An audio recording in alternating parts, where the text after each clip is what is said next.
It's time for Security Now. Steve Gibson is here. Boy, he has a lot to talk about. A new job offer from the NSA. You won't believe the meme they chose. We'll also talk about Uber's CTO. He's been convicted of a heinous crime. You won't believe it when you hear it. And then he's going to talk about his discovery of a lovely little single-board computer I know many of you are going to want to buy. Plus, a look at source port randomization. It's a big show, and it's all ahead next on Security Now. Podcasts you love. From people you trust. This is TWiT. This is Security Now with Steve Gibson, episode 892, recorded Tuesday, October 11th, 2022. Source port randomization. This episode of Security Now is brought to you by SecureWorks. Are you ready for inevitable cyber threats? SecureWorks detects evolving adversaries and defends against them with a combination of security analytics and threat intelligence directly from their own counter-threat unit. Visit secureworks.com/twit to get a free trial of Taegis Extended Detection and Response, also known as XDR. And by New Relic. Use the data platform made for the curious. Right now, you can get access to the whole New Relic platform and 100 gigabytes of data per month free forever. No credit card required. Sign up at newrelic.com/securitynow. And by Bitwarden. Get the password manager that offers a robust and cost-effective solution that can drastically increase your chances of staying safe online. Get started with a free trial of a Teams or Enterprise plan, or get started for free across all devices as an individual user at bitwarden.com/twit. It's time for Security Now with this guy right here, Steve Gibson, the star of our show. Hello, Steve. Yo, Leo, I've silenced my phone so we won't be interrupted by no any yabba dabba doos? No yabba dabba doos. I'm looking forward to the day when I have to shut those off because they're so annoying. Every 5 seconds, another SpinRite. Not there yet, but I'm working in that direction. I have some news on that front that I'll share later. So we're episode 892 for October 11th, and I titled this one Source Port Randomization, which is a subject we've spoken of often, but it came up again as a consequence of a mistake that the authors of the Linux kernel recently fell into. So I think that's going to be interesting. I know that we have a large Linux following among our listeners, the ticky most of ours. So we're going to look at first a massive customer information leak which arose from a surprising source. Also, Meta notes that they did some analysis to discover where their users' credentials are being most harvested. And in a weird industry first, Uber's ex-CTO has been convicted of some interesting misbehavior. Oh, no kidding. Yeah. We talked about that when it happened, I think. When he got caught, anyway. Yes. And that was 2 years ago that the allegations were made, and that the indictment happened last week. So we have more and much more, the outcome of the trial, rather. He was found guilty. We'll talk about that.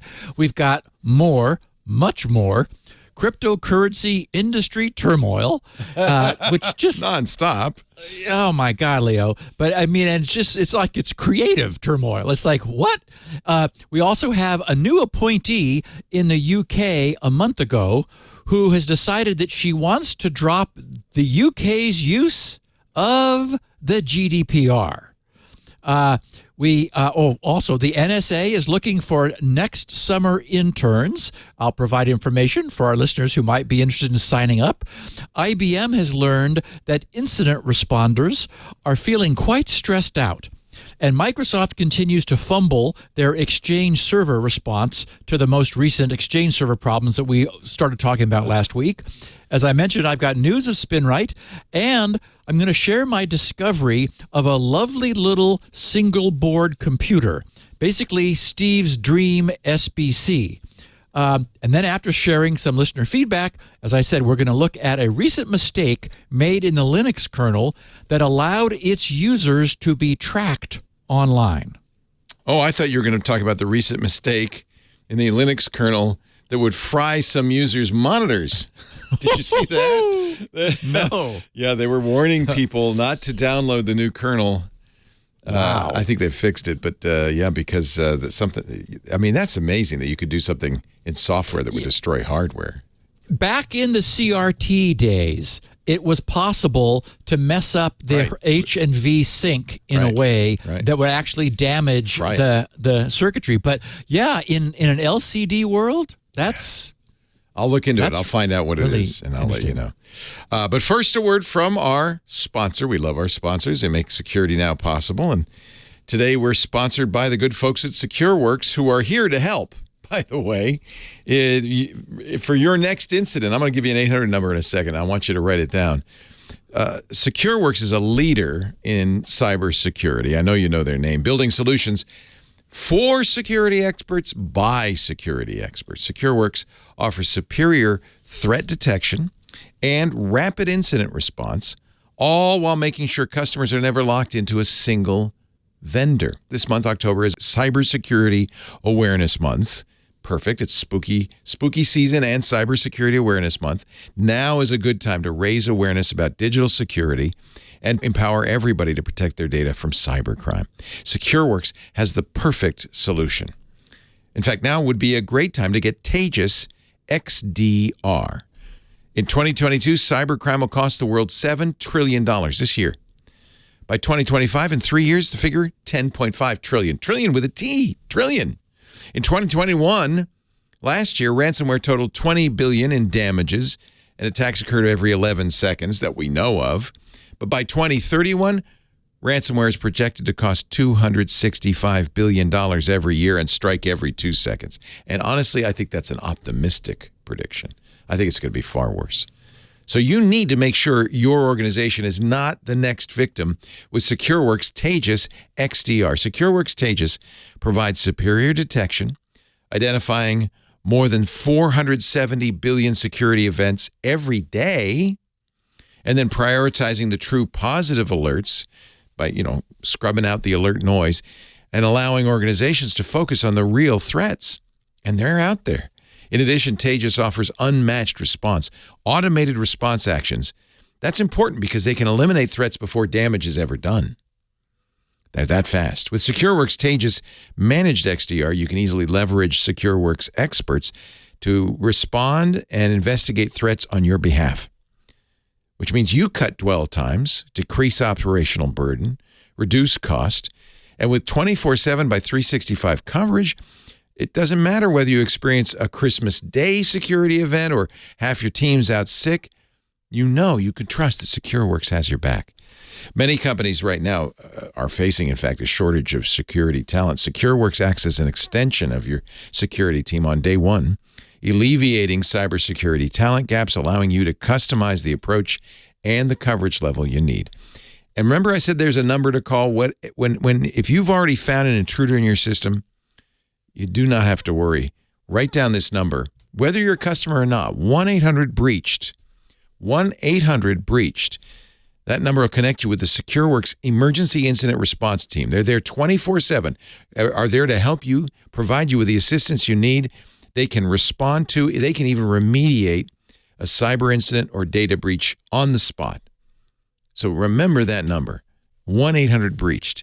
At SecureWorks, you'll learn more about the ways today's threat environment is evolving and the risks it can present to your organization, including case studies. They've got reports from their very prestigious, very smart counter threat unit and more. Visit secureworks.com/twit. Get a free trial of Taegis XDR. XDR, I should tell you, stands for Extended Detection and Response, and that's what SecureWorks does. Secureworks.com/twit. SecureWorks. Defending every corner of cyberspace. Secureworks.com/twit. We thank them so much for their support and for the very important work they do, not just for their customers, but for all of us. Speaking of important work, Steve Gibson has the picture of the week. This just kind of cracked me up. For those who are not seeing the show notes or the video, what we have is a Tesla, clearly recognizable by everyone, that apparently doesn't have much faith in its ability to find the next charging station. And so I titled this DIY Hybrid. Strapped to the back of it in what looks like sort of a permanent installation, it's got a gas-powered electric generator and a bunch of gas cans. So I guess if the battery runs low, this thing being sort of a DIY hybrid, you just, cruise off to the side of the road, gas up the generator, plug your car into itself, into this little caboose that it's got, and charge her back up, and then you're ready to go again. So anyway, not specifically anything about security, but I just thought this was kind of humorous. So yeah, interesting. The first piece of our show was a tweet that came from our last week's topic source. Remember Jacopo Tediosi? He was one of the two Italian researchers who discovered the serious Akamai vulnerability. Anyway, he knew about the podcast, and he said, "Thanks at SGGRC for talking about my Akamai vulnerability on the Security Now podcast." And he gave a link to it at twit.tv. I saw that tweet. That was so cool. Yeah, it's very cool. And he said, "The analysis and explanations you made were very accurate!" ! So anyway, Jacopo, thank you for following up. He didn't call you out on mispronouncing his name, though. And I replied to him politely, thanked him for his tweet, and said, "I hope I didn't mangle the pronunciation of your name too severely." So, right. He's probably used to it. Oh, goodness. So it turns out that there's a non-security breach way, like a means, for a user of a cryptocurrency exchange to have their name, their account balance, and all of their transactions exposed to the public. And that's if the currency exchange files for bankruptcy. Whoops. Something known as the Celsius Network cryptocurrency platform deliberately exposed the names and complete transaction histories of hundreds of thousands of its customers. Okay, now time out. As an aside, hundreds of thousands of its customers? Leo, what most mystifies me is how these random, also ran startups acquire hundreds of thousands of customers.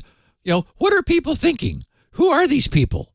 And it's just a mystery. Anyway, the company filed get this, 14,532 page document, because of course lots of transactions for all of its hundreds of thousands of customers, thus requiring a 14,532 page document as part of its bankruptcy proceedings the week before last that contained the names and recent transactions of every user on its platform.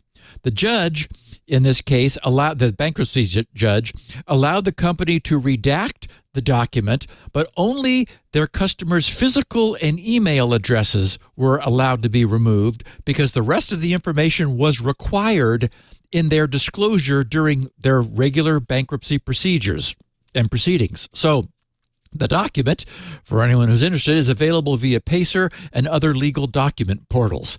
So not so private if the cryptocurrency platform that you're using goes belly up and, chooses this means of shutting themselves down. Just something to keep in mind.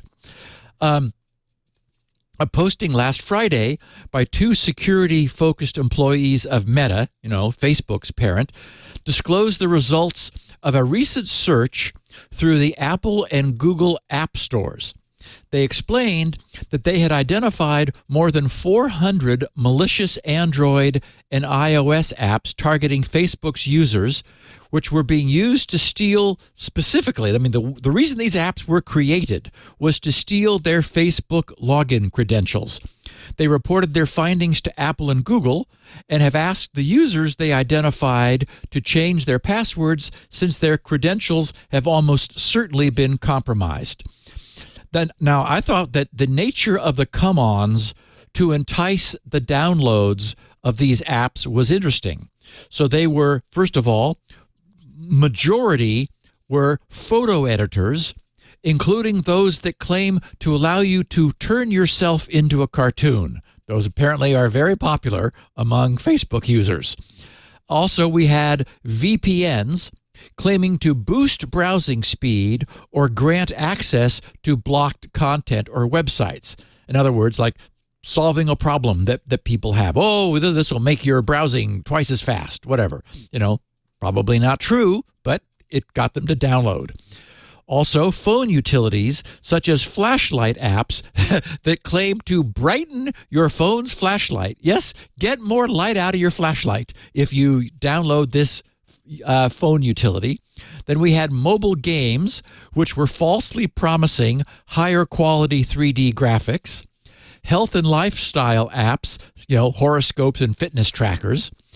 Business or ad management apps claiming to provide hidden or unauthorized features not found in official apps by, which are being offered by the tech platforms. So, interestingly, by far the majority, at nearly half, 42.6% of those 400 plus apps were all photo editors. Very popular. Next, dropping down to 15.4% were the business utilities, then the phone utilities at 14.1%, and games at 11.7%, and the others making up the result. So, standard advice applies. First of all, try hard. Really try to avoid downloading just every tasty looking goodie that you see. We've said this before, and I think it's still true. There is a very small probability, given the vast number of good apps that are out there, the probability is diminishingly small that something more that you download will be malicious. But the probability is not zero.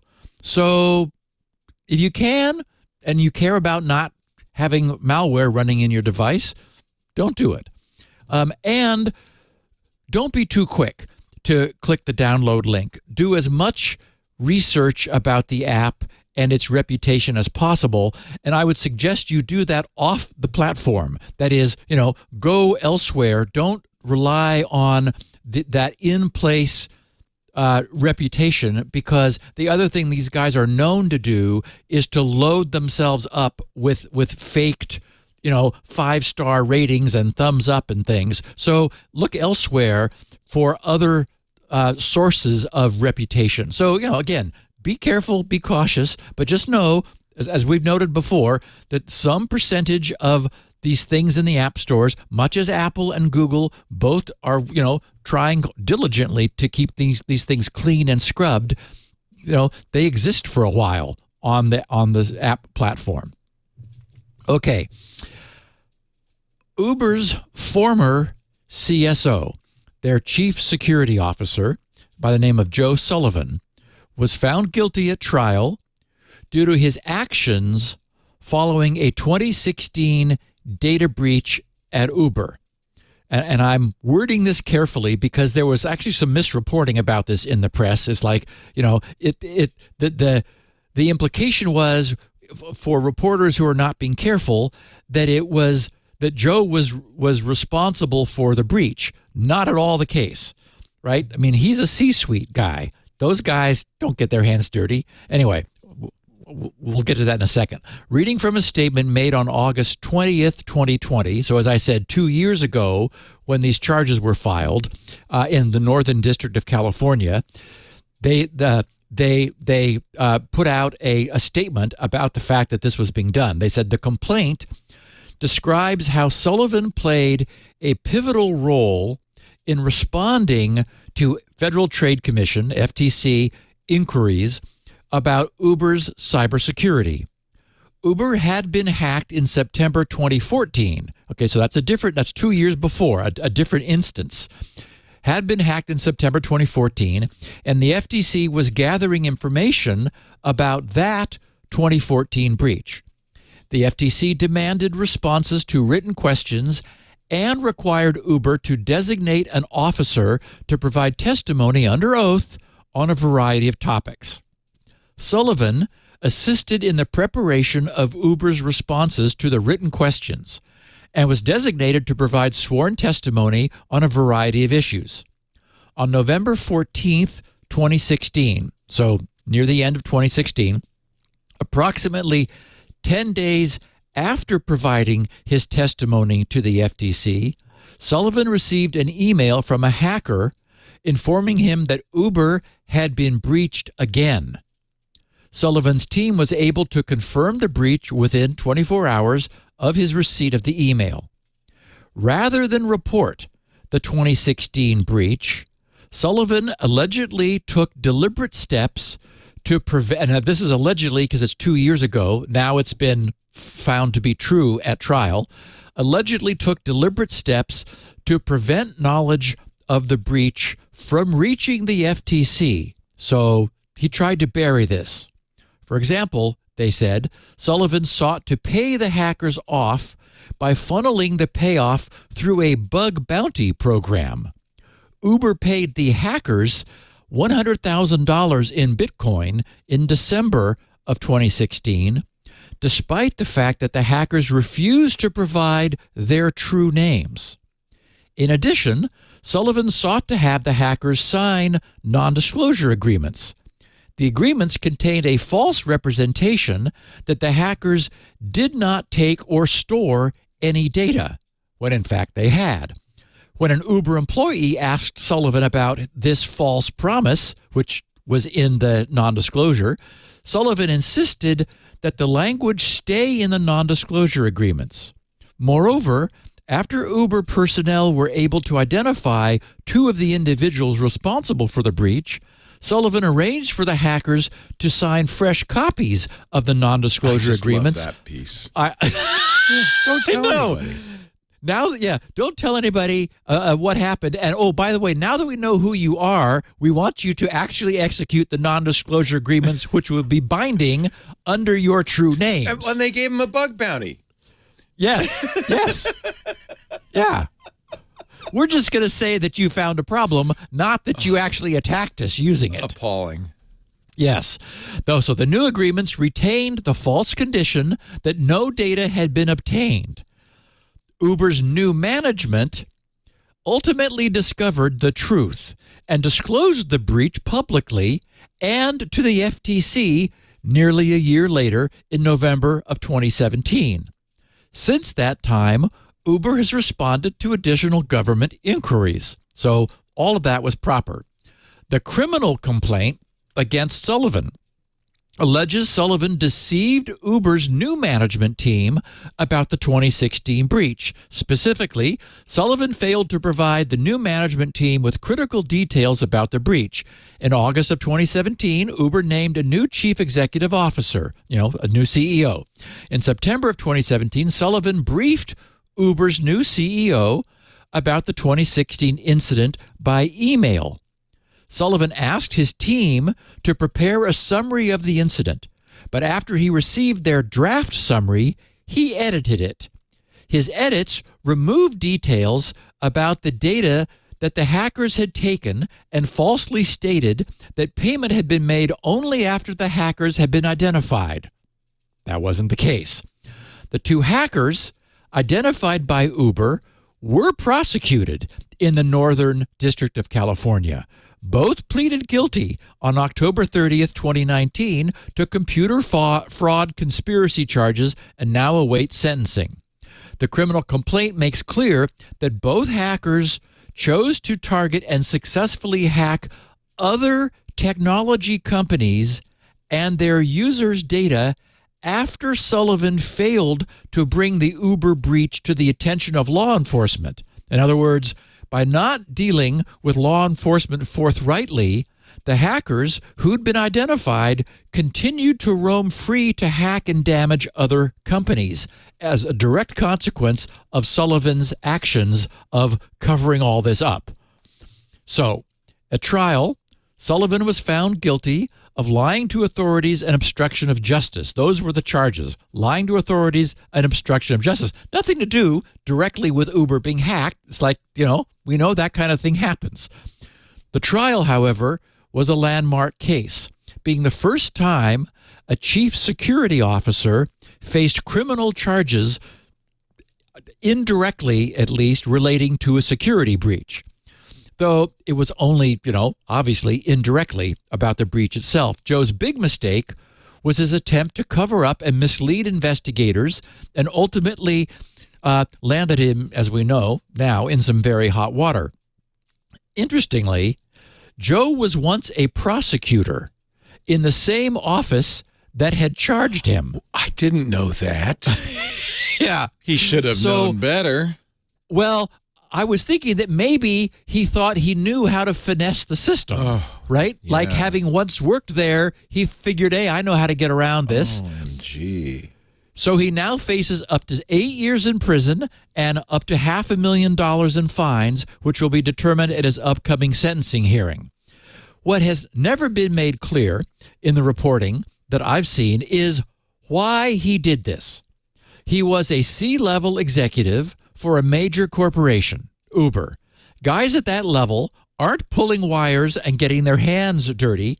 They attend meetings and golf. So it was almost certainly not directly Joe's fault that somewhere in a back room, 2 attackers somehow crawled into Uber's network.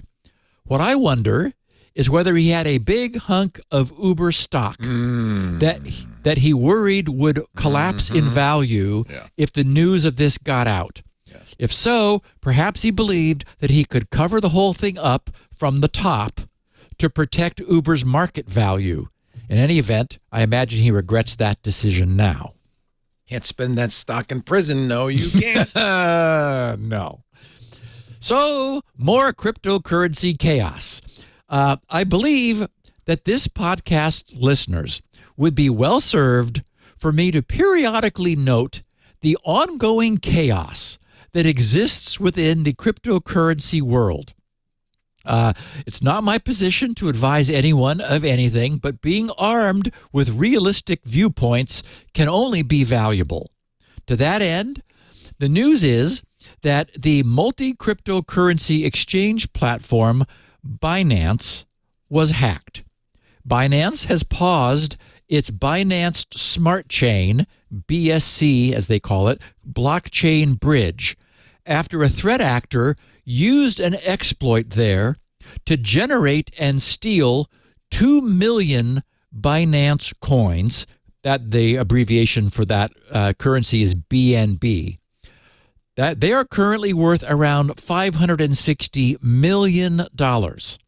Now, the thieves were unable to make off with all $560 million because Binance reacted quickly to what they discovered. But the bad guys still absconded with 20% of the $560 million in illegitimately created funds. So $112 million worth of the Binance coins. So not bad for a day's work. We were talking about this on Sunday on TWiT, and apparently the bridge software, which is what allows you to move crypto from one place to another, right, is a very common source of hacks. And this is the 4th or 5th massive hack of a crypto bridge of some kind in the last couple of years. It's a huge vulnerability. And, of course, that's where the money is. It's like you could tap into the oil pipeline and just say, yeah, give me some of that. And, yeah. It's, wow.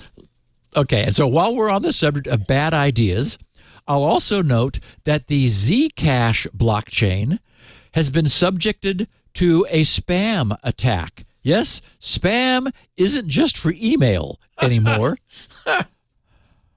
This was done by creating bloated but inexpensive shielded transactions on the Zcash blockchain. And as a consequence of this attack, which has been underway since June, the size of the Zcash blockchain has more than tripled to over 100 gig. As the Zcash blockchain has grown huge purely as a result of bogus transactions. They have to store every one of these tiny transactions. Yes, the cryptocurrency experts now expect Zcash node servers, which must retain a full local copy of the entire blockchain, to start failing due to memory shortage. So, okay, all of this points, the only way that you can regard this is to an extremely immature technology coupled with a gold rush attitude. Recall that in the actual California gold rush between 1848 and 1855, with very few exceptions, the only people who made money were those who were selling the gold digging, panning, and sluicing supplies to the hopeful miners. You know, it wasn't those who were panning for gold. It was the people who sold them their pans. No, in fact, I saw just the other day at auction a pair of Levi's found in an old coal mine from the 1880s, sold for $76,000. So they're still making money. Still making money.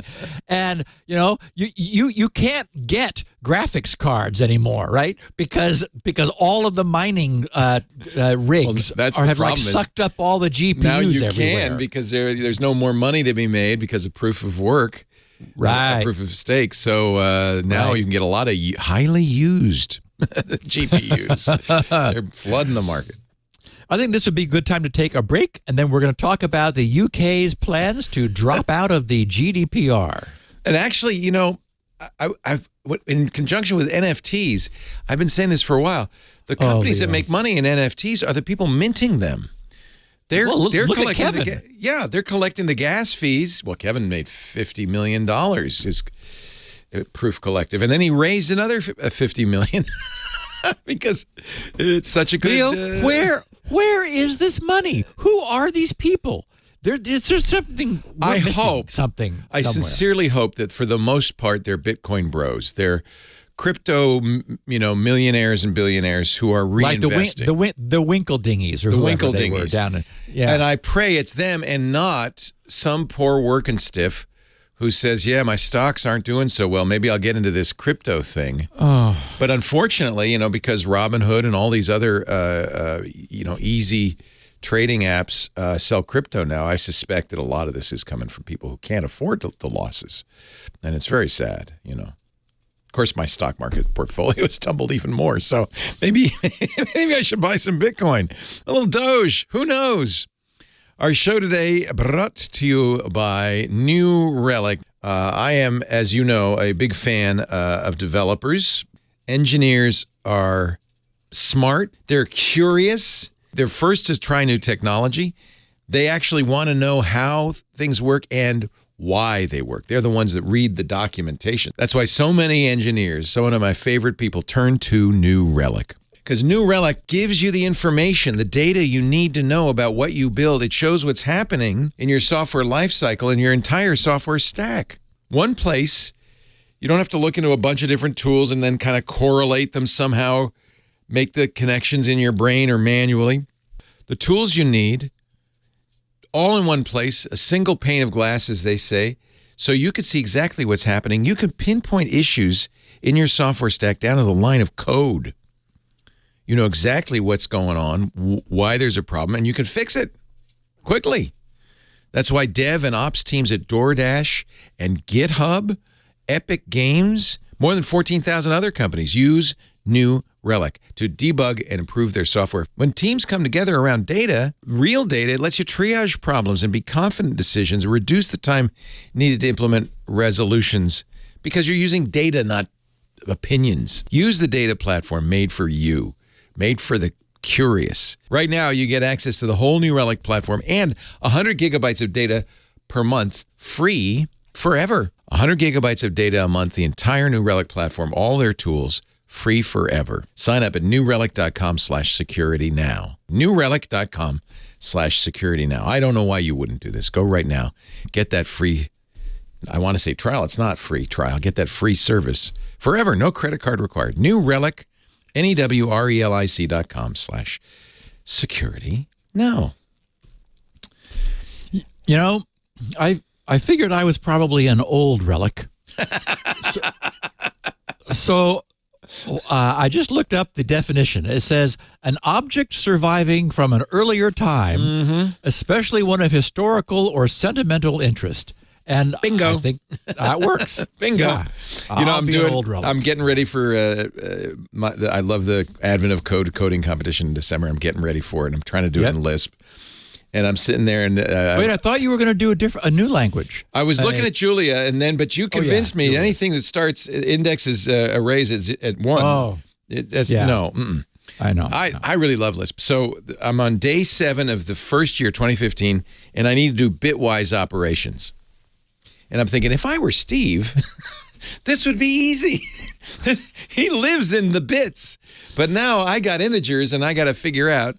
And actually, it's not a problem except when I get to the 2's complement representation. I'm getting numbers going negative, and I've got to figure out a way to just ignore that. You wouldn't have to think about it. Yeah, of course there are an amazing number of really cool bitwise hacks. I know. In fact, I have a book that's almost entirely bitwise hacks. I was going to ask you this because I want to give it to you. Have you ever read Hacker's Delight? No. Okay, don't buy it. I am going to send it to you. It is the classic, and it is almost entirely like weird bitwise hacks. And like sort of edge cases that turn out to be useful. That's the whole idea is once you know this idiom, you'll use it all the time. And you, of all people, because you work in assembler, this is going to be like, oh, yeah, you probably know 90% of them. But it's a good book. I'm going to send it to you. That's fun. Cool. Thank you. You're welcome. Okay, so I'm not sure whether this is good or bad, though I'm leaning heavily toward bad for a reason I'll explain. Last Monday, Michelle Donnellan, the UK Secretary of State for Digital, Culture, Media and Sport, that's literally her title, the UK Secretary of State for Digital, Culture, Media and Sport. Luckily, Leo, for your sake, they didn't say cyber. Sport's bad enough. Sport's bad enough. I agree. That one, I said, wait a minute. We don't have in this country, and we don't have a minister of sport, but a surprisingly large number of countries do. And I watch the Formula One races. Don't understand? It's plural. It's supposed to be sports, and they call it maths. Maths and sport. It's not like I'm playing card. I'm playing cards.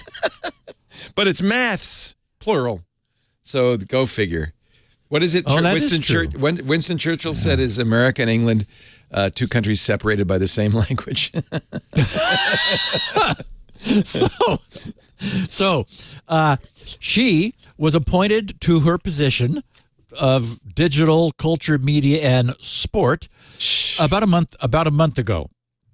On this last Monday, she announced plans for the UK to drop the EU's GDPR in favor of designing their own new data protection system. And this is the point where I groan. Michelle she was speaking at the Conservative Party conference in Birmingham, where she said that the UK government will look to pass new legislation inspired by data protection laws used in Israel, Japan, South Korea, Canada, and New Zealand. Now, on the one hand, that sounds maybe better than the GDPR, but the concern is that we only have the one single global internet. And that was the whole point of the internet in the first place. That's what makes it so useful and amazing. But now governments are getting into the act of deciding how the internet should uniquely treat each of their own precious citizens, even if that differs from how the internet treats everyone else. You know, governments want to have borders, but the internet was designed to ignore them. And so basically we have a clash of fundamental principles here, and it's going to be a mess, Leo. And so my concern about, you know, the UK leaving the GDPR is, okay, now we're going to have the UKPR or UK GDPR, who knows what. But wow, you know, one more mess to deal with. Okay, this seems cool. Rob Joyce is the director of cybersecurity at his Twitter handle is @NSA.gov. He recently tweeted that the NSA is now looking for next summer interns. He wrote, "It's never too early to make summer plans!" At NSA Cyber 2023 summer internships are open. CompSci, and that's he's got a number for it. CompSci 1191813, cybersecurity 1191816, and engineering 1191817. He says apply at intelligencecareers.gov/NSA. Use the numbers above. Find your passion. Hurry. Applications close on Halloween. So appropriate. we're in the Halloween month. So through the rest of this month, applications are open to apply to the NSA for a summer internship. And this, you don't think this is a joke? No, I checked. It's the picture is weird. Maybe they're this is how somebody who is not at all cool tries to look like they're cool, I think. It's a little creepy. It's a little weird. It is right from the Twitter feed. If you go to Twitter and do put in what's his handle again? It's Rob NSA Cyber. NSA Gov.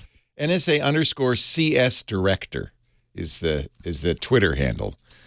But you could search for Rob Joyce, probably. Right. Joyce. NSA, and actually I did that and it came right up. So it's like that's actually what he tweeted. Wow. It reminds me, you nailed it. It's somebody who is not cool thinking, what would the kids do? What's the meme? Exactly. What's the meme I could post? And then, it does remind me a little bit of Good Will Hunting and the very famous scene where they ask Matt Damon to apply. I can't remember if it's I think it is the NSA. If you haven't watched that, that would be a good response. It's one of my favorite movies. Yeah, and that's a great movie. Where he does a great monologue about, well, I'll tell you why I am not going to work for the NSA. It's really good. I'm sure. I tell you what, if you read the thread, the responses to this tweet, it will be in it. I almost am certain. Anyway, that's great. Okay, wow. So IBM did a survey. We've talked a lot about the job opportunities available across the security industry. There are many. They are plentiful. And they show no sign of diminishing. I think, the stuff we talk about, the needs of the industries we describe are only growing greater. But they can be demanding, and it can interfere with other life priorities. IBM recently conducted a survey of 1,100 professional cyber incident responders. Here are the 7 takeaways from the survey. First, cybersecurity incident responders said that the sense of duty to help and protect others and the businesses was by far the most influential factor attracting them to the profession. Continuous opportunity to learn and being rooted in problem solving followed as the most influential factors. So, people who want to help, that's cool. At the same time, number 2, sense of responsibility toward their team/client and managing stakeholder expectations were ranked as the most stressful aspects of responding to cyber incidents. Around half of the 1,100 selected these among their top 3 stressors. So they were stressed by the sense of responsibility toward their team or client and managing stakeholder expectations, like solving the problem for their bosses. Third takeaway, according to 48% of responders, the average incident response engagement is 2 to 4 weeks. And nearly 30% say an incident response engagement lasts more than 4 weeks on average. The overwhelming majority states that it's not uncommon to be assigned to respond to 2 or more incidents that overlap. Fourth takeaway is that the first 3 days of responding to an attack are seen as the most stressful. Additionally, more than a third say they are working more than 12 hours a day during the most stressful period of the engagement. The fifth takeaway is that 81%, so 4 out of 5, a little over 4 out of 5 of cybersecurity incident responders think the rise of ransomware, no surprise, has exacerbated the stress psychological demands required during a cybersecurity incident response, right? Because their enterprise is frozen and is under threat. Sixth takeaway, 2/3, 67% of cybersecurity incident responders said they experience stress and anxiety in their daily lives as a result of responding to an incident. And finally, nearly 65%, again 2/3 of cybersecurity incident responders, have sought mental health assistance as a result of responding to cybersecurity incidents. Holy cow. Wow. Yeah. To that end, the majority of respondents, 84%, did also say that they do have access to adequate mental health support resources. So there are, they're able to get help, but I mean, they're under tremendous pressure, probably not chronically, but acutely when something happens. So I think this suggests 2 things. First, cybersecurity incident response may not be for everyone. It's probably, think about your personality type. Do you like adrenaline? Are your adrenals in good shape and providing you with what you need? I think seriously, that should be a consideration. It must be high pressure. I mean, very intense when it happens. Probably a lot of times sitting around and then all of a sudden, boom. Yes. Yeah. Yes. Imagine something gets into your network and it's doing bad stuff and it's up to you. I mean, it's you, not anybody else. And like alarms are going off and people's computers are crashing and it's like, yeah, that's not when you want to slip the blood pressure cuff on your arm to, see how you're doing. The other thought I had was that, although you'll certainly want to be a salaried employee, if there's any way to work in bonuses to your contract for when the job does disrupt your life, that should be a consideration too. Being the only one left at work, working all night, while everyone else is home laughing and sleeping, is much easier if you know that your special contribution is being valued with some additional compensation.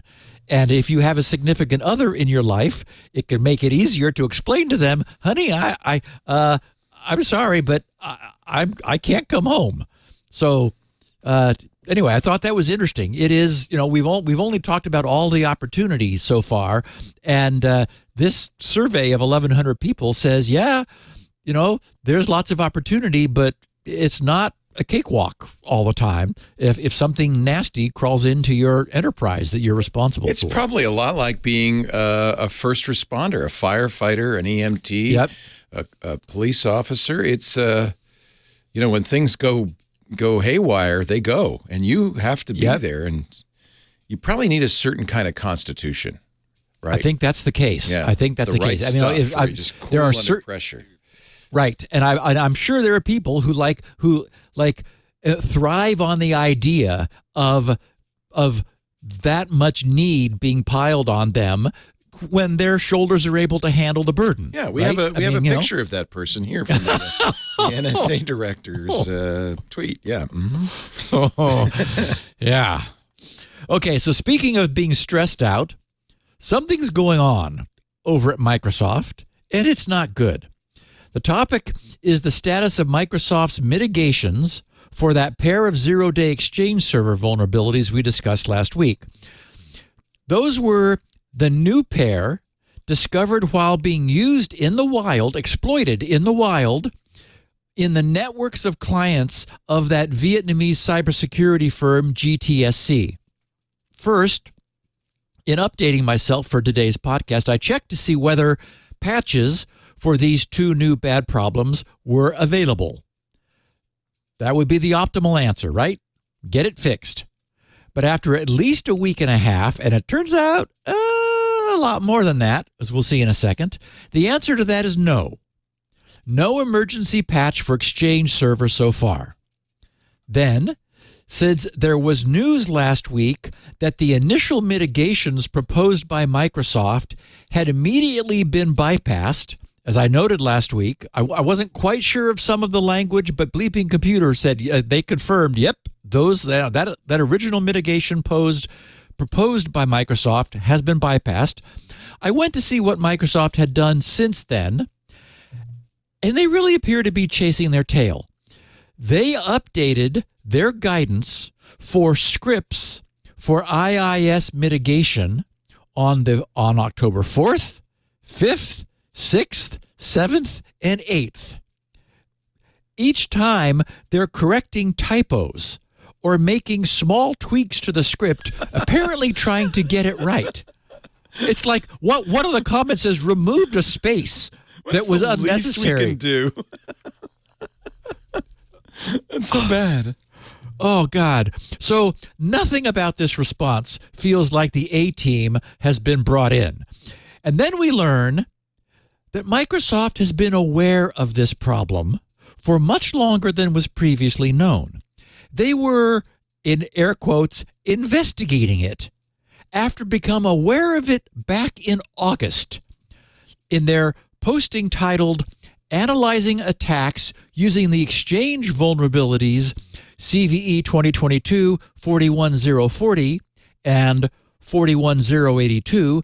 Microsoft wrote, MSTIC, observed activity related to a single activity group in August 2022 that achieved initial access and compromised Exchange servers by chaining 2022-41040 and 2022-41082 in a small number of targeted attacks. This is in August. These attacks, they wrote, installed the Chopper web shell to facilitate hands-on keyboard access, which the attackers used to perform Active Directory reconnaissance and data exfiltration. Oh, so apparently nothing to worry about? It's like, what? In August. They said Microsoft observed these attacks in fewer than 10 organizations globally. MSTIC assesses with medium confidence that the single activity group is likely to be a state-sponsored organization. Then they said Microsoft researchers were investigating these attacks to determine if there was a new exploitation vector in Exchange involved. Okay, make that yes. When, they said, the Zero-Day Initiative, ZDI, disclosed CVE 2022-41040 and 2022-41082 to Microsoft Security Response Center, MSRC, in September of 2022. So, gee, look at that. Exchange server is being attacked. What's for lunch? Unbelievable. They were investigating. While attacks were underway, 10 organizations they had identified, and Now we're what? We don't know when in August. So somewhere between 1.5 and 2.5 months downstream of this, of them seeing that Exchange Server is being exploited by a remote execution exploit, which is taking companies over and allowing bad guys to perform reconnaissance on enterprises' Active Directory servers. And Microsoft is updating their advice after this became public every day, removing extraneous spaces from their scripts. Not impressive. In SpinRite news, I have finished all of the redesign and SpinRite is working, as far as I know. But that knowledge doesn't yet go very far. So now I start the final work of inducing known data errors and watching SpinRite perform its sector-by-sector data recovery. That's what I'll be working on tonight and subsequently until I've demonstrated to myself that SpinRite is, in fact, ready. That's interesting. How do you make data errors happen?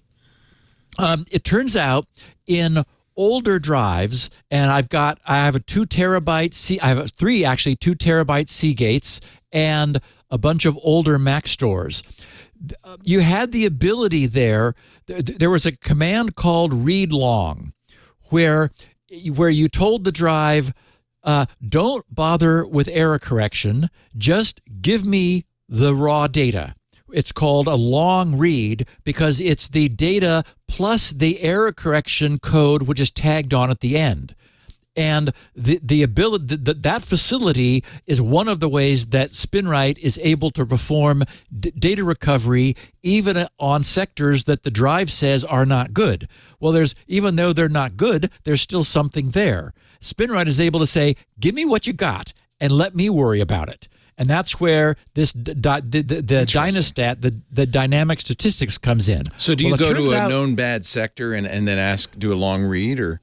No, because there's the complement command write long, where so you I'm can able screw it up. Yes, exactly. I'm able to induce varying length bit errors and cause the drive to do what it's going to do when it encounters it for the first time. And so that allows me to deliberately poison sectors in various ways, and then as if that hadn't happened, have SpinRite come along and watch what it does in order to recover the data. So it's very cool. Unfortunately, those things have been removed from newer drives, but I've got plenty of older drives where it's still feasible, and even a 2 terabyte drive. So I've got lots of ability to do that. That's really interesting. I didn't know that. Yeah, it's really neat. Okay, so once I know that it is doing what I want it to do, I'll release that to GRC's newsgroup gang, and we'll find, I'm sure, the various things that I've missed. Cosmetic things, logging things, who knows what. I'll get those fixed, and then we'll move the SpinRite from alpha to beta. When we're there, anyone who owns SpinRite will be able to download the DOS executable that I've been developing and which everyone's been testing. Since I won't yet have it packaged as a turnkey Windows app, you'll need to use GRC's init disk or read speed, or arrange to boot your own DOS however you want to, and then you'll be able to run that DOS executable, and it will be the real SpinRite 6.1, just as it's finally going to be. Something else happened last week that was interesting. Although we won't get to high-speed native USB support for SpinRite until somewhere in version 7. I'm thinking 7.1, only because I don't want to delay 7.0, which will be the first SpinRite ever to be bootable over UEFI. I want to get that out as quickly as possible, and there's no reason to hold it because 7.1 will be free for everybody anyway. So I designed SpinRite 6.1, today's the forthcoming SpinRite, to work with any size USB drive through the motherboard's BIOS, as it always has, but now with no size limitations, if the motherboard supports it. and many do. But it occurred to me that I had never explicitly asked any of our testers to try attaching a huge drive larger than 2.2 terabytes, which is the largest drive that's addressable with 32 bits. You got to have more than 32 bits to go beyond 2.2 terabytes. That's why the old style master boot record, the MBR, that only has 32-bit size fields in its definition, which is why you can't use an MBR on a drive greater than 2.2 terabytes. Anyway, I had never asked them to try to attach a huge external drive to a USB port to confirm whether SpinRite sees the large drive and can indeed work with it. That is, today, the SpinRite 6.1 we're going to be getting. And it turns out we learned that it does and it can. In the show notes for any prospective SpinRite 6.1 owners, I've got some screenshots which two of our testers provided. And I'm looking at them, and thank you, Leo, for them being on screen now. Highlighted at the bottom of a list of different drives on this one-person system, we see a 4.0 terabyte drive, which will be interfaced through the BIOS. You notice the first 5 drives are AHCI, so that's SpinRite's direct hardware access to the AHCI chip itself, which it now knows how to talk to. But then the lower 4 drives have been connected to USB ports through the BIOS. So we have a 4 terabyte drive, and SpinRite through the BIOS will be able to scan that drive in 30.1 hours. Then in the next slide, he's run the full benchmark on that drive, which allows it to perform a finer grained performance analysis, and so SpinRite's estimation was revised to 29.45 hours, and we can see the various speeds at which SpinRite can talk to that 4 terabyte drive. So while 30 hours is not fast, it used to be 30 months for a drive this size. So, it's a lot faster. We're doing way better than we used to.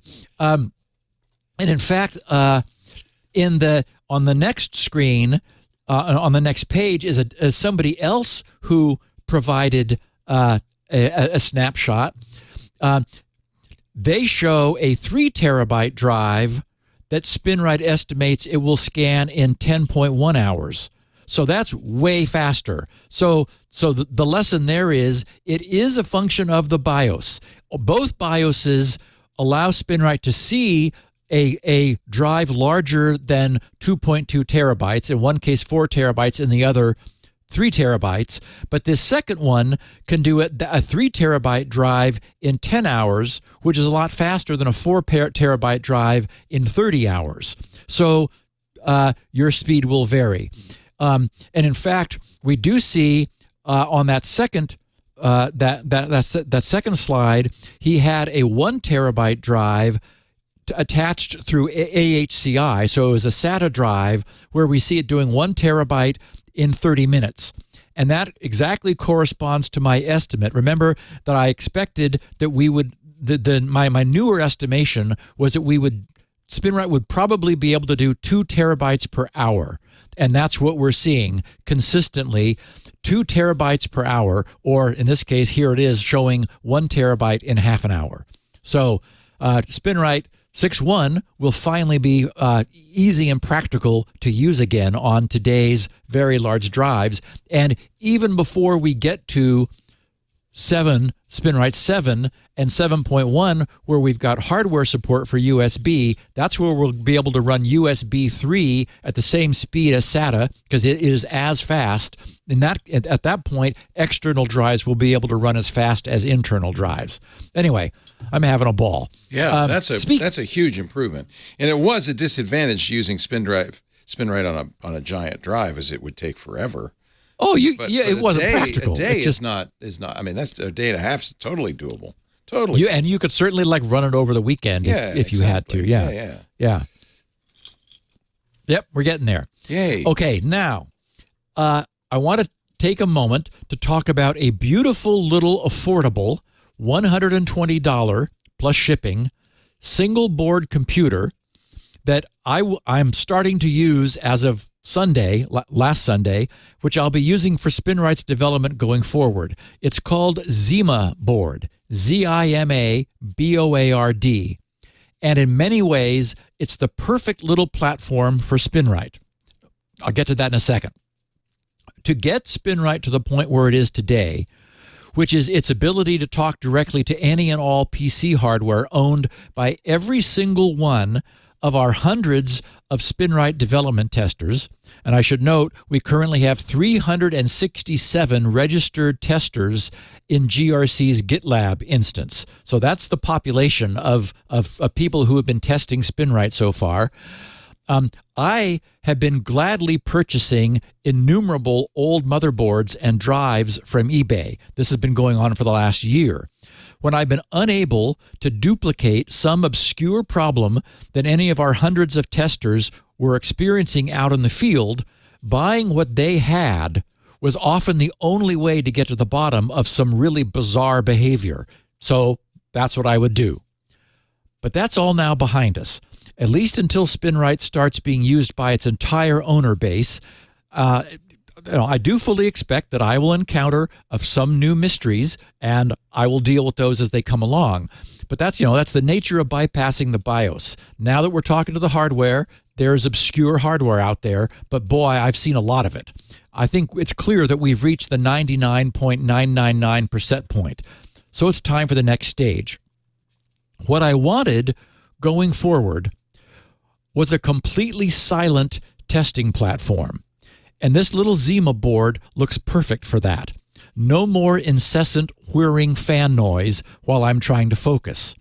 The ZimaBoard is fanless, with a custom heat sink fin design and just the right number of ports and expandability. It started out on Kickstarter, where it was 4,905% overfunded. In other words, more than 49 times the number of project backers that they were hoping for. People went nuts over it, and it's now a going commercial concern. Through the years, the recurring question that we've been asked over and over is what GRC would recommend as a perfect PC platform for running SpinRite on a drive, in lieu of dedicating someone's main machine to that. And I found a few desktops, the ones I own, which won't work at all with SpinRite. So they're UEFI, I guess, and and it won't be until 7 that we're able to run there. So this is an answer to a question I've been meaning to ask you. This is great. If you want to run SpinRite, and you do it enough, it's worth spending $119 to get a little machine to do it.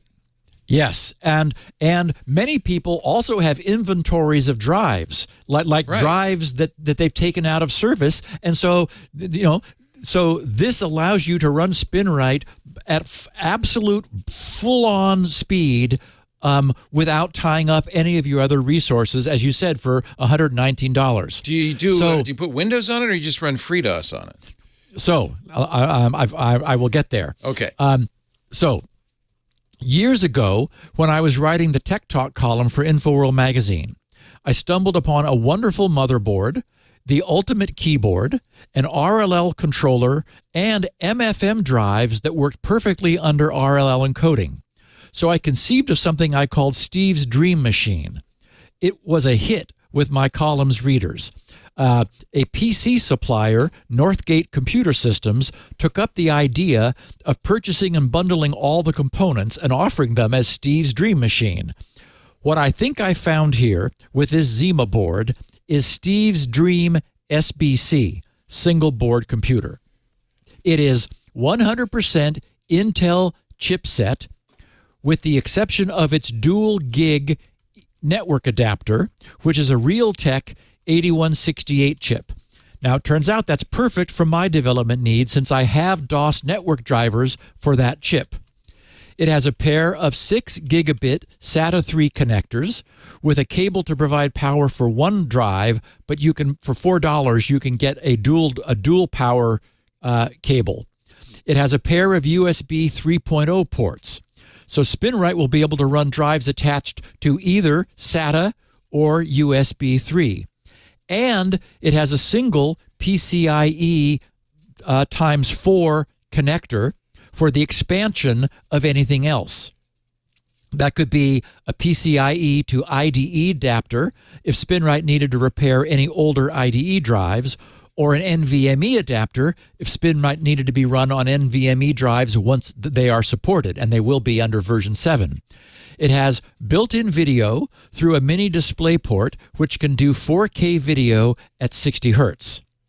And critically, the ZimaBoard offers both UEFI and traditional BIOS support. It has a very comfortable award BIOS with all the bells and whistles, drive boot order and so forth, everything that, old DOS hands are hoping to see, so that SpinRite will be able to boot FreeDOS and run without trouble. It could boot from an attached USB thumb drive, and I've done that, if you wanted to leave the Debian-derived Casa OS Linux that's shipped with the board in place. Or FreeDOS and SpinRite could be installed onto the board's built-in 16 gig eMMC drive. That's what I'll be doing. Either way, I'll be able to use the same platform for SpinRite's future development under UEFI, so it's perfect for both now and for what's next. There are 3 ZimaBoard models, which vary in speed and size, but the smallest of the 3 is what I purchased because it's enough for doing stuff with DOS. I have 2 of them now, one for each of my locations. As I mentioned, the smallest of the 3 contains a 16 gig eMMC drive, which is preloaded with a Debian Linux variant, which they call Casa OS. The board is broadly compatible, able to run any Intel OS, Linux, Windows, pfSense, OpenWRT, NAS software, and anything else. And they sort of have it targeted at your own cloud or multi-drive NASs and so forth. If you go to ZimaBoard.com, if you click on the Order Now button on the home page, and then again on the page that comes up, you'll get to the place where you set the quantity and the model number you want. If you scroll down that third page to the bottom, you'll find a buy one, get one free offer that explain. Well, it's not another free ZimaBoard, but it's a free power adapter. They say buy ZimaBoard and get a free 12-volt 3-amp power adapter. You need that, right? Yeah. Which you need that anyway, and that saves you $12 or $15 or something. So that's what I would recommend. There's a 10% off discount coupon available, but you probably can't use both. As I mentioned, the ZimaBoard comes with cabling to supply power to a single SATA drive, but there's an optional dual SATA power cabling for $4. Actually, it's $3.90 that you may want if you intend to power 2 SATA drives from the SBC. And that's also what I'm doing. So anyway, I now have a terrific answer to the often asked question, what does GRC recommend for running SpinRite standalone? I don't think you can do better than that.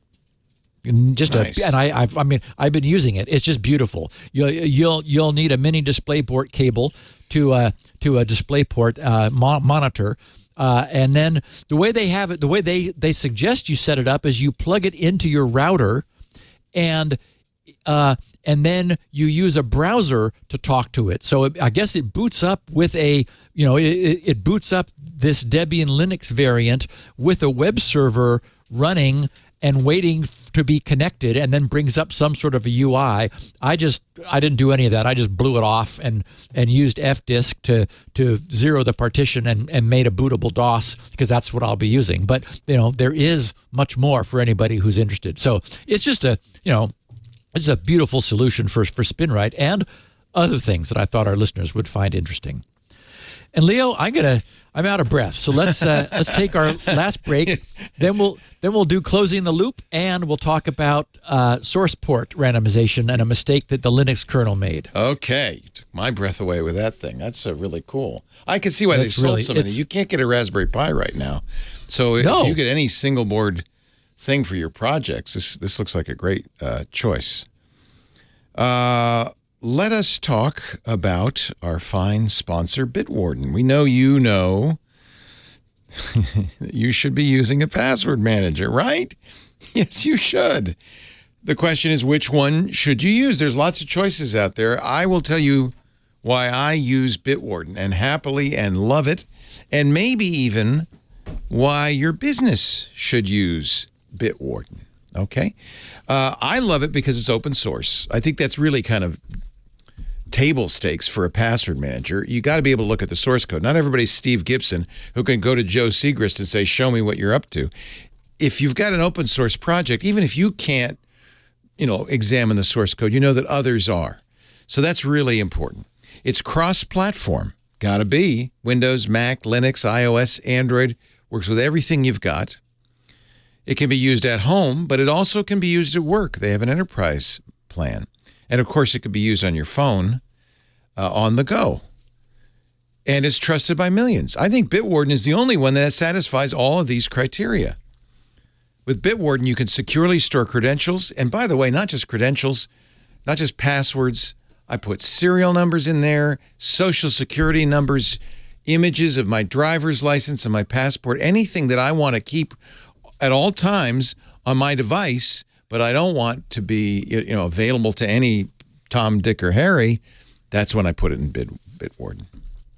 October is Cybersecurity Awareness Month. I think we've mentioned that before. Bitwarden would like to remind everyone that in the interest of protecting yourself and the internet, you should use strong passwords.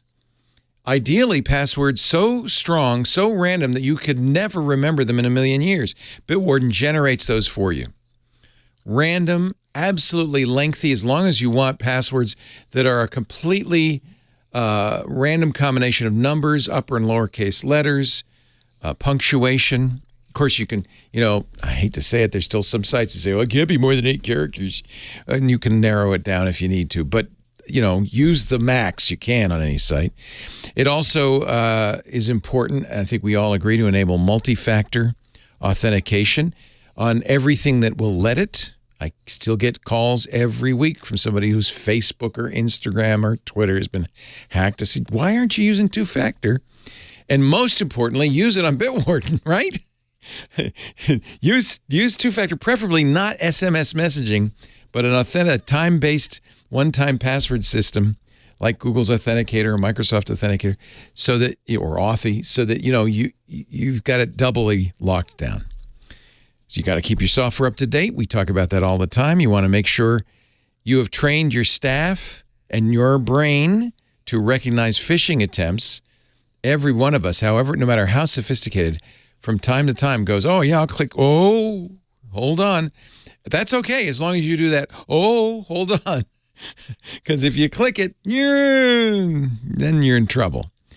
Weak or stolen passwords are actually the majority of successful hacking attempts. So use strong, unique passwords for every account. That protects you, that protects your business. And Bitwarden will do this all for you. It will not fill. We were talking last week about how a password manager will save you from phishing attacks because it will not auto-fill on sites that look the same but aren't the same. Enabling two-step logins on Bitwarden improves the security of your password vault with options like verification through email or an authenticator app available for all accounts, or as I do, and I have it right here I have it hanging around my neck. I use a FIDO2 or a YubiKey. This is a YubiKey. And by the way, premium subscriptions, use this. This is what I use for Bitwarden. It's one of the reasons I pay $10 a year. One, because I want to support Bitwarden, but two, because I want to use my YubiKey. So it's not, you can't get into my Bitwarden vault without this YubiKey, and it's hanging around my neck, so good luck. Premium subscribers also can have Bitwarden generate TOTP authentication codes for your account, adding strength to your passwords. So you can also do that right within Bitwarden. Bitwarden supports security for all with full-featured free accounts, free for everyone, every time, everywhere, forever. That's really important. They're never going to pull back on that. I asked them because, another very well-known password manager backed off on its free accounts, and it really peeved people. I said, are you going to ever, could that? They said, no, because we're open source, that's our business model, free. We couldn't stop it if we wanted to. People just fork it and go on. So free is important to Bitwarden's business model because they want to get you into the Bitwarden ecosystem, because I'll tell you why. Your business can use Bitwarden, and it always starts with that free personal account. Let's say I wanted to add Bitwarden to my office. I say, everybody, get your free Bitwarden account. Okay, now you've got your personal account. Now, join the organization account. So you get the best of both worlds. You get the personal password protection, completely separate, but you get your business password protection. And by the way, Bitwarden for Business is so great. You get Bitwarden Send, which is a fully encrypted method to transmit sensitive information, whether text or files. How many times do people email stuff like tax records? It should not be emailed. It will generate unique and secure passwords for every site, enterprise-grade security, GDPR compliant, CCPA, HIPAA, SOC 2 compliant. They recently added even more enterprise capability by adding SCIM support. That's good for provisioning and managing your users. So let me talk about the enterprise plans. There's a Teams organization option. That's just $3 a month per user. Bigger company, you would want to use the enterprise option. The enterprise organization plan, $5 a month per user. These add the ability to securely share data with coworkers across departments, the entire company. Here's the contract, and it's secure, it's private, it's protected. Individuals, of course, that basic free account, use it forever. Unlimited number of passwords across every platform. Worth upgrading the premium account, less than $1 a month. I just do it to support them. There's also, if you want your whole family to use it, $3.33 a month. That's all it costs. You get up to 6 users, all the premium features. Look, I know if you listen to Security Now, you're using a password manager. If you're not, or more importantly, if family and friends are not, please tell them about Bitwarden, the only open source cross-platform password manager that you can use at home, on the go, at work, that's trusted by millions of individuals, teams, and organizations worldwide. It's free forever for the basic account. If you want to try the Teams or Enterprise plan, they have a free trial. Just go to bitwarden.com/twit. I love it. It works great, works better than anything else I've ever used. I've used them all, by the way. I have accounts with almost every password manager, including the open source and the free ones and all that stuff. And this is the one I always come back to because it works great everywhere. Bitwarden.com/twit. I trust Bitwarden. They're the best. Bitwarden.com/twit. Free forever for individuals. Although, kind of $10 a year. Because it's just nice to support them. They're doing good work. And I didn't even mention the new thing where you can have the auto-generate a username. And they work with Fastmail, by the way, as well as some other providers to generate a unique email account that is just for that particular account. Another great way to do security. All right. Back to you, Steve. I want to hear all about random address access. Yes. Got some feedback to share first. Oh, okay. One of our listeners, Zendo Deb, said something that I thought was brilliant. He said, at SGGRC, RE CAPTCHA discussion from Security Now 891, that was last week. Yeah. He said, I've wondered if using Firefox makes it worse, since Firefox is now stovepiping cookies, especially third-party cookies. So when you show up at a new site, Google can't find a cookie. Oh. That is brilliant. That's brilliant. What's going on. Exactly. Yeah. Exactly. There's no question. That's why we Firefox users are saying, hey, why am I having to click on chickens constantly or fuzzy bears or whatever it is? It is a consequence of the fact that Google is highly ranking the presence of their own cookie as one of the signals that they're using. And when you go to a site that you haven't been to before, there's no Google cookie there, thanks to the per site stovepiping that Firefox is now doing. So very, very clever observation. Thank you, Zendo. Robin R. said, "Hi, Steve. With all these buffer overflow and use after free issues, I've seen talk of getting development to switch to Rust. My question to you is, what kind of concerns or defensive techniques do you do when developing an assembly? Is it the fact that you are so low level you are forced to be aware of everything and thus don't fall into the same traps? Additionally, would you change anything with a piece of software that you knew would be always on and be available on the internet?" So, and I thought about this for a while. So first of all, I do have a piece of software which is always on and available on the internet, and that's GRC's server. It is laced with a lot of my project code that, shields up itself. Probably the most complex asynchronous thing I've written, which is always online, is the DNS cacheability or spoofability test. That thing has all kinds of asynchronous queries off to individual servers as it discovers them. Lots of things happening dynamically.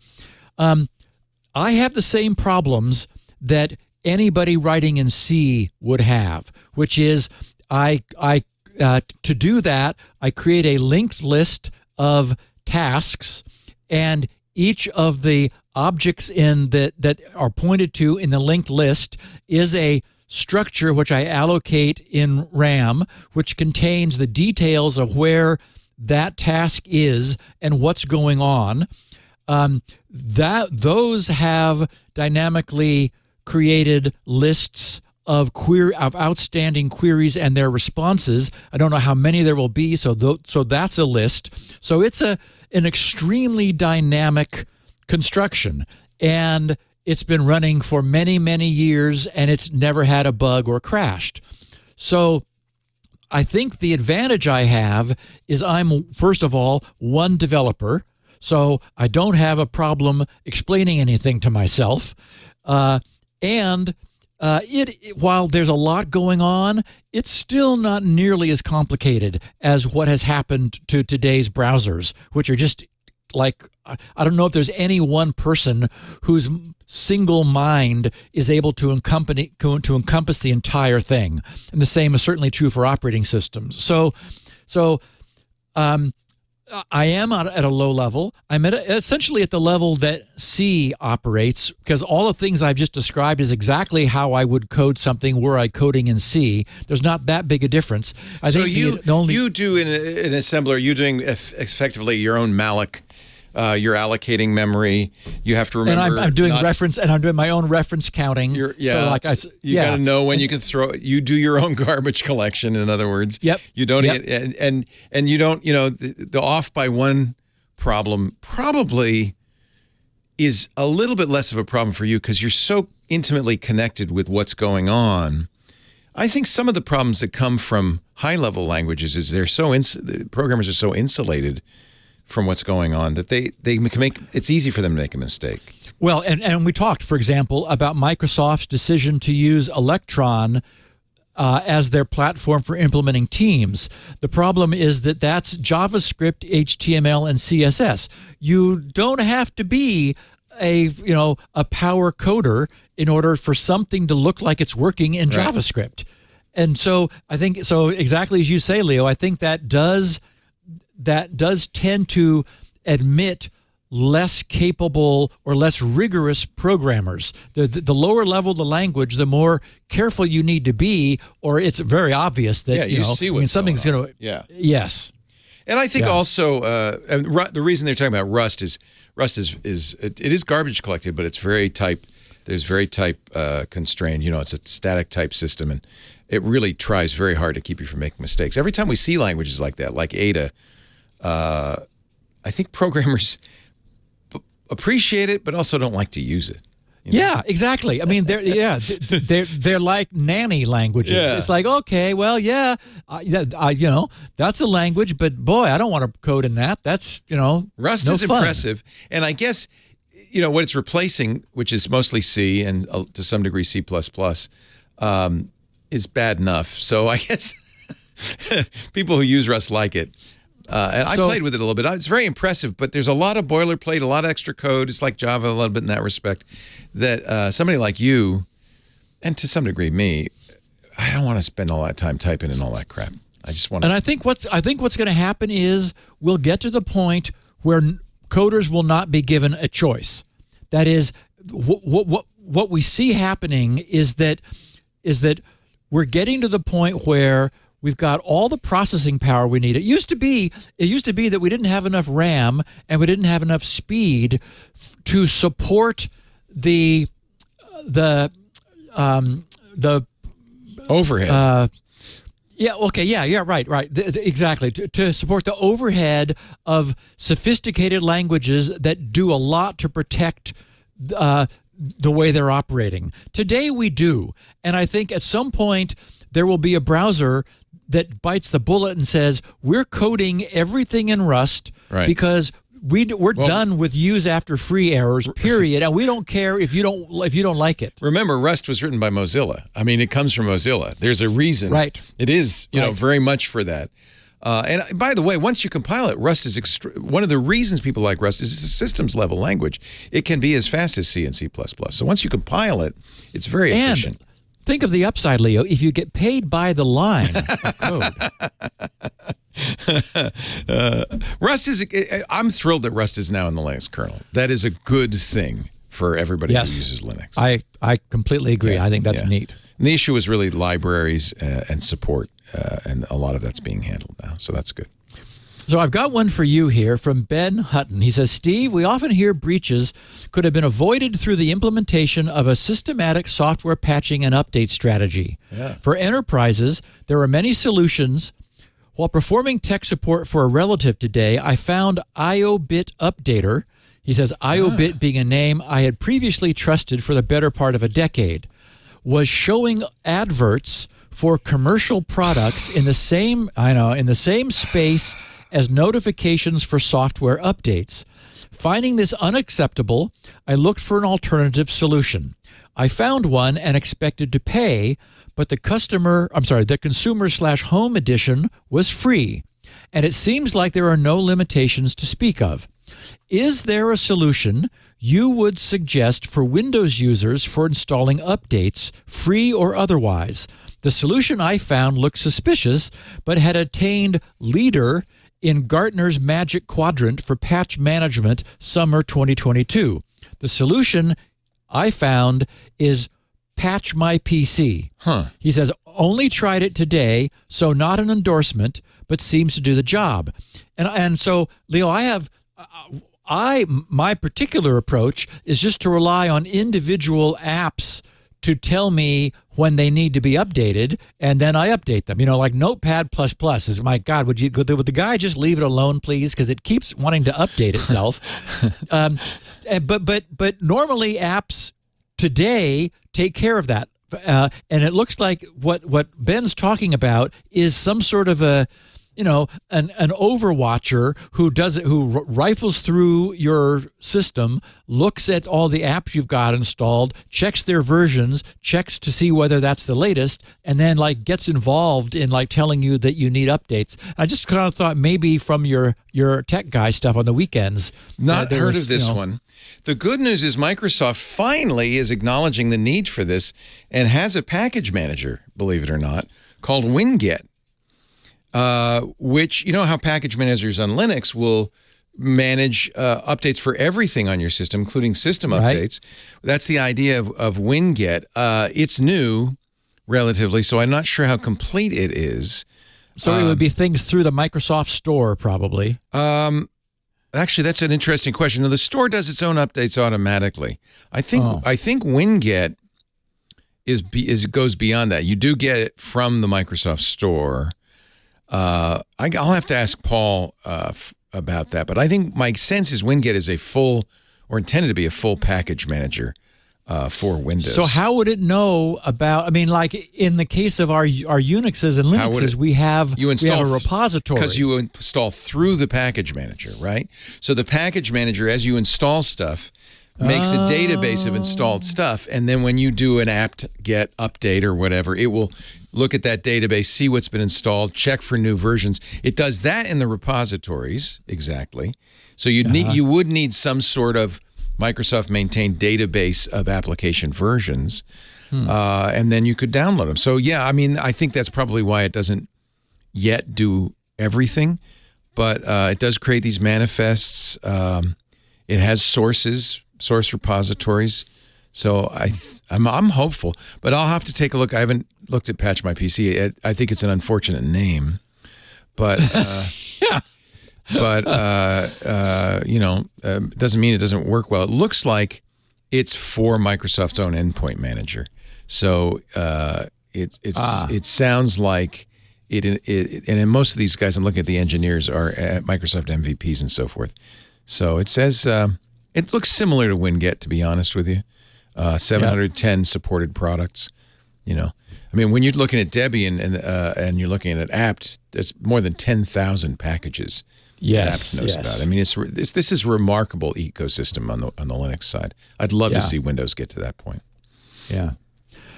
Okay, JT Redhill, he said, a quick question. You or Leo mentioned in a side comment a couple episodes back that uBlock Origin can block this damn GDPR cookie pop-ups. He said, God I've tried. Him. Hey, hate him. Oh, I hate him. She says, I tried clicking on the block all pop-ups button. He says, I use Chrome, by the way, but that doesn't do it. Can you please tell me how you do this, or if there's another alternative that you know of? I thought I showed this on the show, but maybe I showed it afterwards. You want to go to uBlock Origin's filter lists and then go down and expand annoyances. So there's a whole, and it's hidden, there's a whole bunch of filters underneath annoyances. I check uBlock filters annoyances and Fanboys annoyances, and Fanboys incorporates the Easy List cookie list. And while it's not 100%, it's 90% at least of all those cookie pop-ups. The cookie, nice! Yeah. I didn't know that either. Yeah. So I'm glad we asked. It's a nice thing. You told us. As you know, out of the box, uBlock Origin does everything you'd want it to do, but it can do a whole lot more if you go into the filter lists. They support a massive number of filter lists. I don't think you need to add them all, but that's a couple you might want to. Good old Gore Hill. Amazing. I can imagine. I see him with a long beard, living in a cabin somewhere up in the Pacific Northwest. Get off my lawn. Get out of my cave. He's probably nothing like that, but he's that, that's what I think of. Yeah. He's like a Dvorak curmudgeon, I think. Yeah. So Joel Clermont, he said, just listen to SN8 or 890 about Google Analytics in the EU and thought you might be interested to learn about Fathom Analytics. It's usedfathom.com, usefathom.com. They are designed from the ground up around privacy and designed their infrastructure to comply with GDPR, including an option to have your data never leave the EU. I love this. I wanted to use this. Yep. He says, I have switched all my sites over to it a year ago and love it. And then I have a link to his blog, which is really good, and I recommend it to our listeners, titled Why I Switched to Phantom Analytics. It turns out it does it does a better job with less of the random cruft that analytics. He said that analytics had all kinds of crap that he didn't need, but what this one does, it does better than Google Analytics was doing in his opinion. So we have something that will give our sites analytics and be privacy respecting of our users.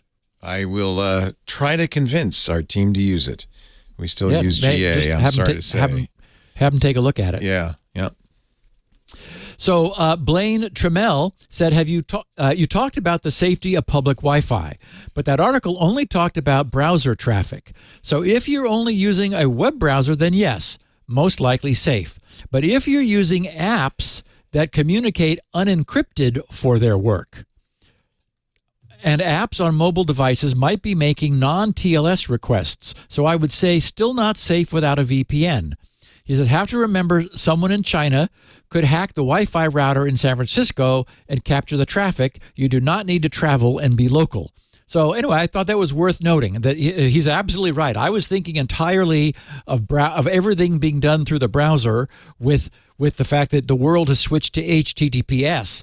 But it certainly is the case that you could have an app. I mean, I hope you wouldn't, but you could have an app that just says, nobody's probably looking and does its thing, whatever it might be, in the clear. So anyway, Blaine, thank you. That is certainly a good point. Bob Karen said, hi, Steve.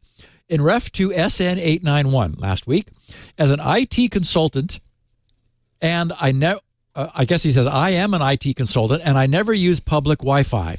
Not so much from fear of hacking from someone else on the same Wi-Fi, but from the provider of the Wi-Fi itself. An IT person who runs it could set up a proxy or man in the middle much easier and scrape all data through it.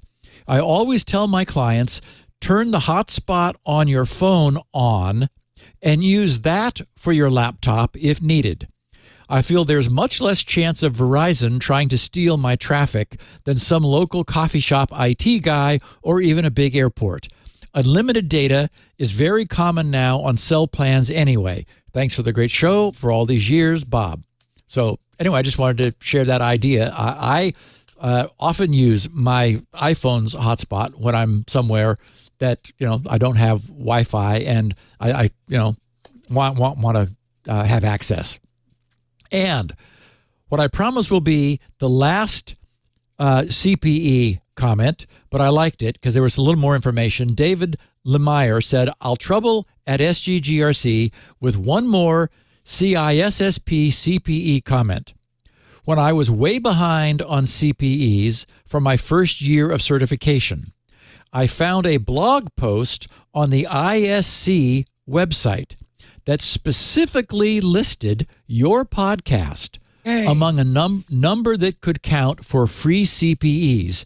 He said, really saved my behind. So I just wanted to mention that it's not that they're like allowing it. They're formally endorsing Security Now as a source of ongoing education. Good. That's great. I didn't know that. That's great. Yeah. Really happy to hear that. I just wanted to add that thanks to the Discord, the Winget repository is actually a GitHub repo, and you can submit your software just as a pull request in the repository and say, hey, I'd like you to manage my updates. So, nice. I think this ultimately could be really good if the community gets behind it.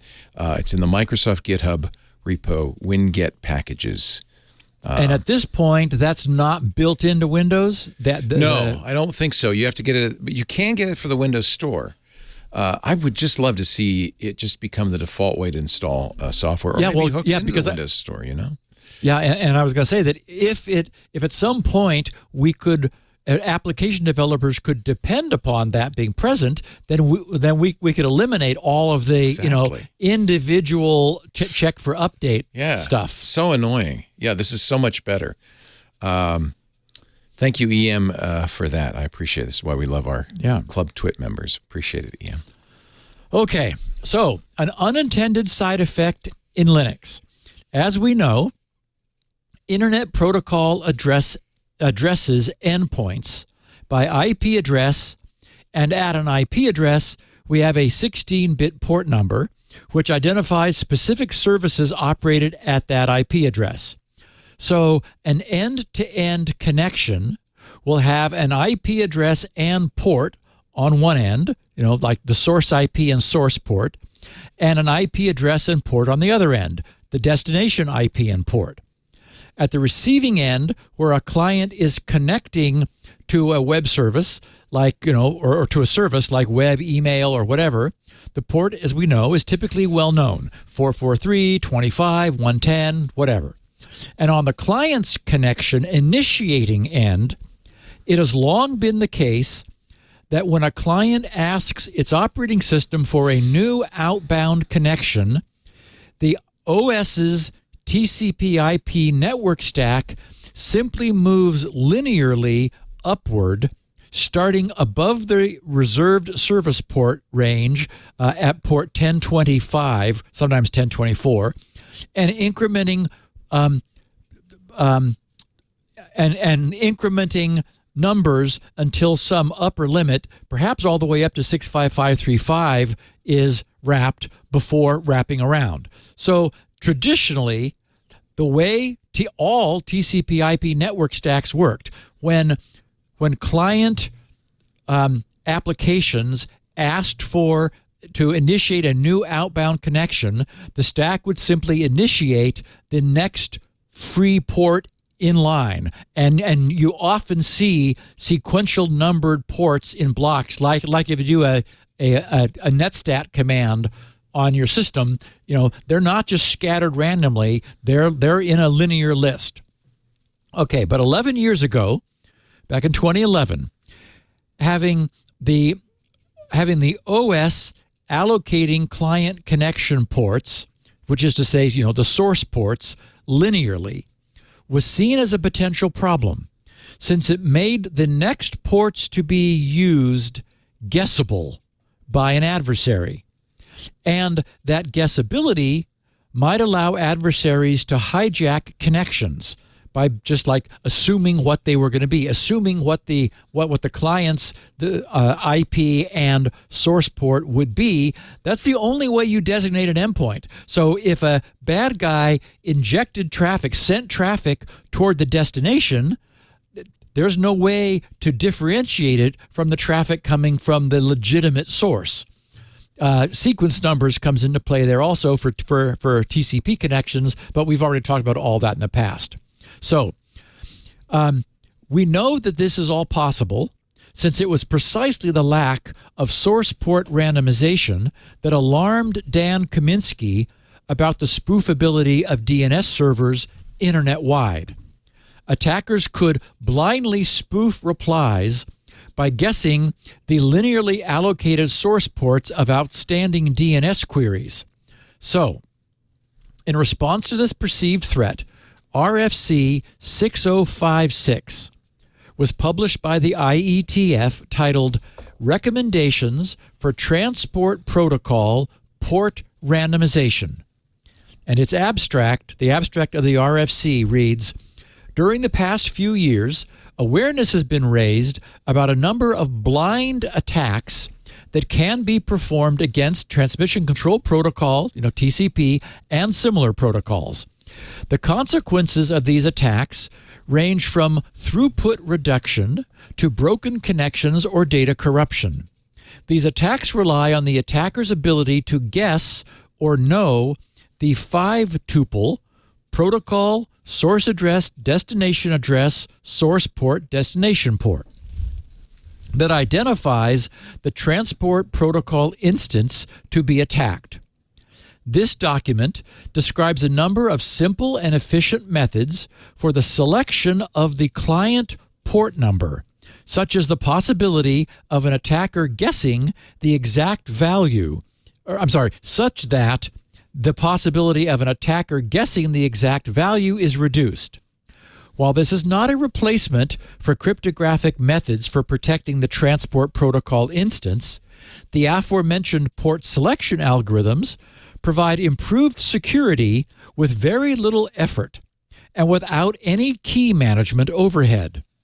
The algorithms described in this document, there are 5 of them, are local policies that may be incrementally deployed and do not violate the specifications of any of the transport protocols that may benefit from them, such as TCP, UDP, UDP Lite, Stream Control Transmission Protocol, Datagram Congestion Control Protocol, and RTP. As they say, provided that RTP application explicitly signals the RTP and RTCP port numbers. Whew.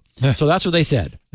So the idea was, the RFCs, Leo, they're nothing if not thorough. So a great thing to read if you're getting a little sleep deprived. Yes, absolutely. Oh, that's how I learned all this stuff in the early days, was literally sat down, okay, RFC 1. Read the RFC. Oh, God. So the idea was, since the source port chosen by the OS doesn't matter at all, there is no reason not to be a lot more clever when choosing the next one.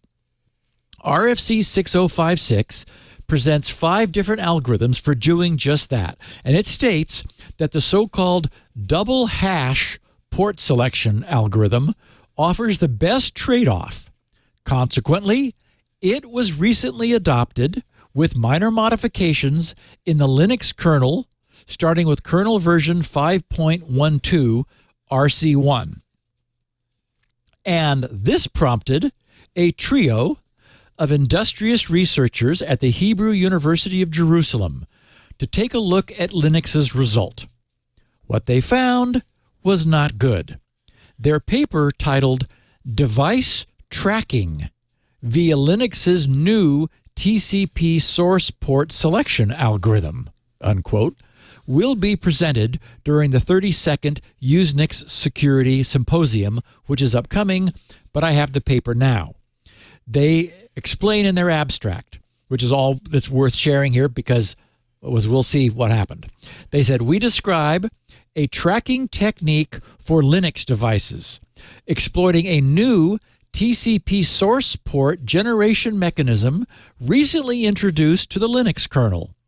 This mechanism is based on an algorithm standardized in RFC 6056 for boosting security by better randomizing port selection. Our technique detects collisions in a hash function used in the said algorithm based on sampling TCP source ports generated in an attacker-prescribed manner. These hash collisions depend solely on a per-device key, and thus the set of collisions forms a device ID that allows tracking devices across browsers, browser privacy modes, containers, and IPv4 v6 networks, including some VPNs. They said it can distinguish among devices with identical hardware and software and lasts until the device restarts. We implemented this technique and then tested it using tracking servers in 2 different locations and with Linux devices on various networks. We also tested it on an Android device that we patched to introduce the new port selection algorithm. And by the way, Android was going to adopt it, but changed its mind when this happened. The tracking technique works in real-life conditions, and we report detailed findings about it, including its dwell time, scalability, and success rate in different network types. And finally, we worked with the Linux kernel team to mitigate the exploit, resulting in a security patch introduced in May of 2022 to the Linux kernel. And we provide recommendations for better securing the port selection algorithm in the paper. So, the principle that I wanted to highlight and that we keep seeing playing out over and over is that things that once seemed to be secure enough, mostly because we weren't trying as hard as possible, are no longer considered to be so. The mess with modern processor microarchitectures, Spectre and Meltdown and the rest, is a perfect example. For quite some time, we were all happily living with the way our processors worked and with all of the performance those optimizations delivered. But that all ended overnight when some very clever academic researchers started looking much more closely. Another example is DRAM. Same story there. Everything seemed fine until researchers began wondering whether too many bits may have been squeezed into too small a space and whether that might create some adjacent row interference. And sure enough, we know what the consequence of that was. Similarly, the issue of IP source port assignment was happily ignored. Then Dan Kaminsky realized that it could be a disaster for DNS. So operating systems moved to change to ephemeral, key-based pseudo-random assignment. And then these clever researchers said, not so fast, and discovered that there's a unique per-machine pattern that can be used for tracking. Wow. I wonder what will be next. Stay tuned to this podcast to find out. Never underestimate the ingenuity and perseverance of a hacker. That's just the rule there. Amazing. Yeah, that is the case. And so all these things, we lived with them for years, sometimes decades. And then someone said, I don't Not know so about fast. that. Not so fast. I love it. I love it. Mr. Gibson, you're a gem, a jewel. And if I could say it in assembler code, I would. But I'm sending you a book. And an old relic. An old relic. I'm sending you 2 books. I told you about one. I'm sending you another I just thought of that's entirely in x86 assembler. I hope you enjoy it. No prose. No prose. I don't know if you've ever seen this book. Its title is Exchange RAX, RAX. And I think that's all you need to know. The author is XOR PD, and I just thought I'd send it to you because it's kind of silly. Cool. Yeah. You know, everybody should have an assembly language written book in there on their shelf. Just an assembler. I bet you. I'm actually really curious if you can look at it and you go, oh yeah, I know what that does. Oh yeah. Oh, that's cute. Oh, what a laugh. I bet you'll laugh reading this. We'll Sounds see. great. Yeah, no kidding. Exactly my kind of puzzle. You should show this to Lori. Anyway, Steve is the best. We are so glad we have him every Tuesday right here talking about security and technology in the most lucid way possible. He even makes RFCs seem entertaining. You'll find us here at 1:30 p.m. Pacific, right after MacBreak Weekly, 1:30 p.m. Pacific, 4:30 Eastern, 20:30 UTC. If you follow Steve on Twitter, SGGRC, 2 reasons to do that. The show notes go there right before the show so that you can download them and read them along. He also has them on his website. But you can also message him there. His DMs are open. If you've got thoughts or comments, that's where a lot of the feedback on the show comes from. GRC.com is the website to go to, Gibson Research Corporation, not only for SpinRite. And as you can see, this is probably a good time to get SpinRite. If you buy 6.0 right now, you'll get 6.1, which is imminent. Perhaps even participate in the testing. You could be the one that says, Steve, I found a flaw. You know, get a gold star on your forehead for help him out here. GRC.com. While you're there, of course, you can get a copy of the show. Steve has 2 unique versions, a 16 kilobit audio version, which sounds a little bit like a Thomas Edison cylinder, but has the one benefit, it's small for the bandwidth impaired. We also have transcripts written from that 16 kilobit Edison cylinder by Elaine Ferris. She gives us beautiful transcripts that you can read along as you listen or use them to search for parts of the show. All of that's at grc.com, along with a 64 kilobit audio version, the full quality audio version. grc.com. Plus, check out all the other stuff he does if you want to try his DNS caching utility and think about all the stuff going on behind the scenes in his server. Was the server written assembler? No, that's in C. So at IIS, it's Microsoft's IIS, but it has a really nifty add-on facility called ISAPI, which is IIS API. And so it's a huge ISAP. I've written a huge ISAPI extension, which is the shields up and the certificate testing and all of the stuff that GRC's site does, and all of the e-commerce I wrote in assembler also. Wow. So did you write glue code in C or C++, and then everything else can be an assembler, or no? The whole just thing? An assembler. It turns out that the calling convention for the API is you all you have to do is set up the stack and just jump to a call. So nice. It all works directly. Yep. It's a nice it's a nice feeling when it's almost like you're looking into the machine and seeing it work. And you get it, and you understand it. It's pretty cool. I just like it. Yeah. I think that's why coders code is that they, at any level you get a sense of satisfaction. But that's why assembly language coders pursue this, what seems a seemingly arcane art, because you are writing in the computer's native tongue.